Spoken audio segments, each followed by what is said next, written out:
Build and deploy artefact. Donc à ce stade du projet, donc on doit donc build and deploy l'artefact. Et c'est assez simple à faire. Il nous suffit donc de cliquer sur Upload and Deploy. On choisit donc l'emplacement donc de notre fichier .var. Ensuite on met le versioning. Ensuite on fait deploy. Cependant, avant de faire ça, alors, nous devons donc collecter donc l'ensemble des détails pour le service backend, ce qui va permettre donc la construction de l'artefact. Alors, je vais donc rassembler donc les informations nécessaires pour connecter donc l'application au service donc backend. Pour ce qui est de RDS Relational Database Services, il est là. Ok, d'accord, c'est le bon. Donc, je dois récupérer donc le endpoint que je mets de côté avec donc le username et puis admin, c'est bien. Ensuite, Amazon MQ, donc broker, profile, MQ, c'est ça. Et de même, je dois donc récupérer donc le endpoint, mais je me limite donc seulement après //. Ensuite, donc je récupère le endpoint. RabbitMQ, j'ai récupéré donc le endpoint. Et enfin, Elasticache, dont le endpoint il est là. Donc on est sur profile re-architecture cache, donc Elasticache. Je récupère donc le endpoint. C'est bien. Je le mets là. Du coup, donc là c'est le port. J'enlève donc, je le mets en bas.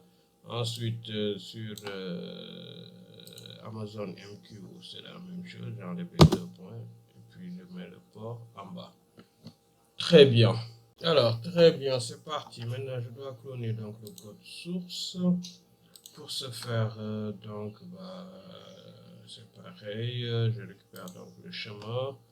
Ensuite, j'ouvre Visual Studio. Ça, c'est un autre projet. Donc, je vais fermer.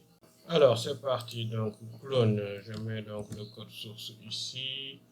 Je le sélectionne. Ensuite, il me demande donc l'emplacement. Normalement, donc, je devais supprimer donc cet ancien projet, c'est-à-dire Lift and Shift Strategy, et puis cloner le code source ici.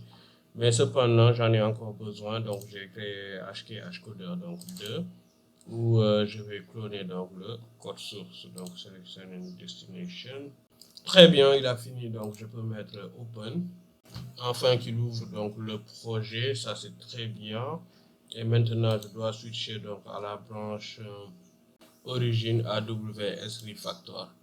Donc, si je clique dessus, ensuite src, main, resources, j'ai le fichier donc application.properties où je dois faire donc des changements pour qu'il soit à jour pour notre refactoring. Du coup, donc là, je récupère donc le endpoint pour notre base de données, donc RDS, MySQL. Donc si je récupère ça, je dois le remplacer donc par db01. Très bien.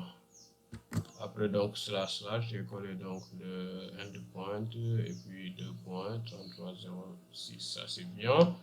Ensuite, le username c'est admin, mais le password a changé. Donc, je copie le nouveau password que je vais remplacer donc ici. Donc, une fois que ça c'est fait, maintenant je passe à même cache D. Ouais, je passe donc à même cache D. Donc, le endpoint de même cache D est là. Je dois éviter le maximum possible de me tromper. Même cache D.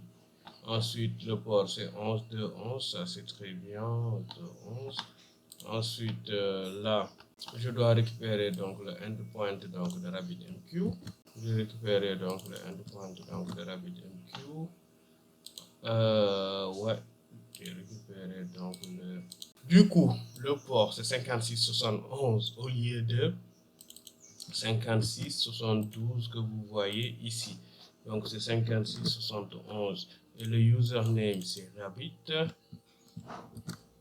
Et le password c'est voilà digitdatagroup/2025. Donc je remplace tout ça. Très bien, CTRL S ou bien je fais le save. Voilà, je pense qu'on a fini avec la configuration du fichier application properties.